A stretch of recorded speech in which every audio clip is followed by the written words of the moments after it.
off with the net profit figure. So the net profit in this question is listed as 165. And we need to work backwards. We have interest. Now we're given interest, and sometimes you won't be given interest in the question. So you'd find interest by looking at your debentures. So 10% debentures, 150 grand. So it's 10% of 150 grand. That's where they get the interest figure from. But in this question, they've actually given it to you. So that would be a minus. So that means that the operating profit must have been 180,000. Okay, so your interest, you're working backwards, you add that on. So then my dividends, I need to separate them into preference and ordinary dividends. So I go back down to my balance sheet.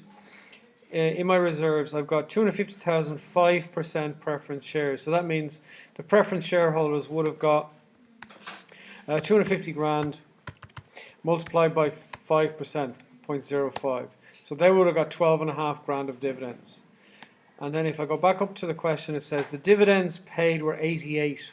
Okay, now that means that the ordinary dividends is going to be 88 minus the 12.5.